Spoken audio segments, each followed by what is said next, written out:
Good morning, dear students. যোৱা ক্লাছত আমি এন ফ্ৰাংকৰ ডায়েৰী যিটো পাঠ আছে সেই আচলতে ডায়েৰী লেখন কি, দিন লেখানো কি, বা দিন লেখা লিখিলে কি কি উপকাৰ হয় সেইখিনি গোটেই কথাখিনি আলোচনা কৰিছিলোঁ। তাৰ পিছতে আমি আলোচনা কৰিছিলোঁ যে এন ফ্ৰাংকে কিয় ডায়েৰী লিখিবলৈ আৰম্ভ কৰিছিল আৰু তেওঁ যিখন ডায়েৰী লিখিছিলে সেই ডায়েৰীখনৰ নাম কি ৰাখিছিলে সেই কথাখিনি গোটেইখিনি তোমালোকৰ আগত আলোচনা কৰিছোঁ আমি যোৱা ক্লাছত।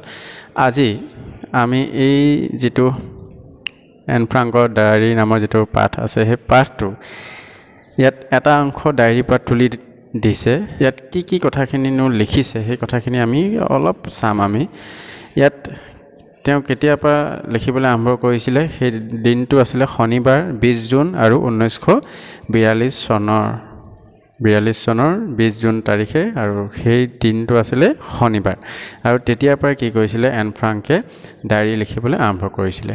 ইয়াত কৰিছে যে প্ৰথম পেৰেগ্ৰাফটোত লিখিছে যে মোৰ নিচিনা এজনী ছোৱালীৰ কাৰণে ডায়েৰী লেখাটো সঁচাকৈ আশ্চৰ্যকৰ অভিজ্ঞতা। এই কাৰণে নহয় যে মই আগতে একো লেখা নাই, কিন্তু একেবাৰে যে পাছলৈ এজনী 13 বছৰীয়া কিশোৰীৰ চিন্তা ভাৱনাক লৈ কোনোবাই আগ্ৰহী হ'ব পাৰে কোনো কথা নাই। মোৰ মন যায় লিখিবলৈ আৰু হৃদয়ত পঞ্জীভূত হৈ থকা সকলো কথা উজাৰি প্ৰকাশ কৰাটোৱেই কি বুলি কৈছে গুৰুত্বপূৰ্ণ। তেওঁ ইয়াতে প্ৰথম পেৰেগ্ৰাফটোতে গোটেই কথাখিনি কৈ দিছে যে এগৰাকী 13 বছৰীয়া ছোৱালীয়ে ডায়েৰী লিখাৰ যিটো কিনো লিখিছে ডায়েৰী লিখাৰ পিছত কিনো লিখিছে বুলি যেতিয়া ভৱিষ্যতে বাকীসকল মানুহে যেতিয়া হেতা ওপৰত লগাব কিনো লিখিছে, কিনো তেওঁ মনৰ কথানো কি আছে সেই কথাখিনি যেতিয়া জানিবলৈ উৎকণ্ঠা এটাৰ সৃষ্টি হ'ব, সেইটোক লৈ তেওঁ কি হৈছে খুব ভাল অনুভৱ কৰিছে।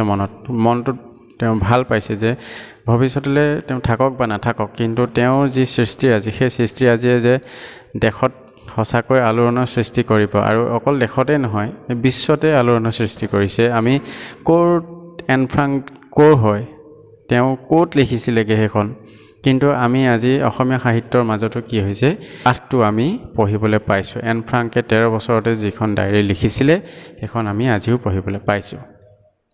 আমি যেনেকৈ শংকৰদেৱৰ প্ৰথম যিটো কবিতা 12 বছৰ বয়সতে যিটো শংকৰদেৱে কবিতা লিখিছিলে সেই কবিতাটো পঢ়ি যেনেকৈ আমি গৌৰৱবোধ কৰোঁ, ঠিক তেনেকৈ সেই দেশৰ মানুহেও এন ফ্ৰাংকৰ 13 বছৰীয়া ছোৱালীজনীয়ে যিখন ডায়েৰী লিখিছিলে সেই ডায়েৰীখন তেওঁলোকে কথা কৈ তেওঁলোকে গৌৰৱ অনুভৱ কৰিব নিশ্চয়।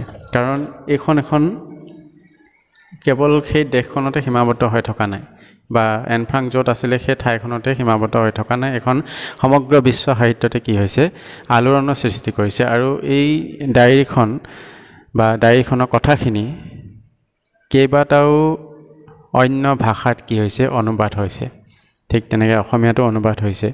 গতিকে এই সাহিত্যৰ যিখন জগত, বিশ্ব সাহিত্যৰ যিখন জগত, সেই সাহিত্যৰ জগতখনত এই অনুবাদ যিটো শাখা আছে, সাহিত্যৰ অনুবাদ সাহিত্য বুলি এটা তোমালোকে পিছলৈ যদি পঢ়া পাবা যে অনুবাদ সাহিত্যনো কি, এটা বিশাল পৰিধি এটা সাঙুৰি লয় অনুবাদ সাহিত্যই। আৰু ইয়াত কি হয় বিশ্বৰ বিভিন্ন ঠাই বিভিন্ন ভাষাৰ কি হয় গ্ৰন্থৰাজিবিলাক কি হয় অনুবাদ হয়, অসমীয়াই হওক ইংৰাজী হওক, সেই মূল ভাষাটোলৈ কি হয় সেই বাহিৰৰ দেশৰ যিবিলাক উচ্চ স্তৰীয় যিবিলাক সাহিত্য সৃষ্টি হৈছে ইতিমধ্যে সেইখিনি কি হয় অনুবাদ হয়।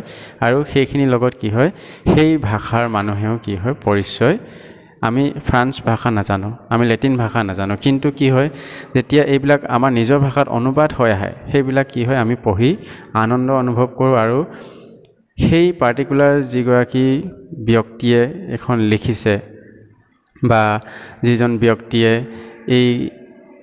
তেওঁ সৃষ্টি কৰিছে সেই তেওঁৰ অভিজ্ঞতা, তেওঁনো কি কথা লিখিছে সেইখিনি আমি জানি কি কৰোঁ আমি মনত আনন্দ উপভোগ কৰোঁ। আৰু সেই লেখক বা লেখিকাগৰাকীৰ প্ৰতি আমাৰ কি হয় ভাল ভাৱ এটা পোষণ হয়। বা তেওঁ 13 বছৰ বয়সতে বা যি বয়সটো মেটাৰ নকৰে, তেওঁ যি বয়সতে নিলিখক, যদি সেইখন কি হয় সকলোৰে বাবে সকলোৱে বুজি পোৱাকৈ তেওঁ যদি কিবা সৃষ্টি কৰি থৈ গৈছে সকলোৰে বাবে, সেইখিনি কি হয় ভৱিষ্যতে কি হয় সকলোৰে বাবে এক চিৰযুগমীয়া হৈ ৰয়। গতিকে মই আশা কৰোঁ তোমালোকে গোটেই কথাখিনি ভালদৰে বুজি পাইছা। আৰু এটা কথা মই কৈ থওঁ, তোমালোকে পাঠটো ভালকৈ পঢ়িবা। তোমালোকে যদি নিজে পঢ়িব নোৱাৰা তেতিয়াহ'লে তোমালোকৰ মা দেউতা বা দাদা যদি বা তেনেকুৱা কোনোবা আছে তেওঁলোকক পঢ়াই দিবলৈ তোমালোকে ক'বা।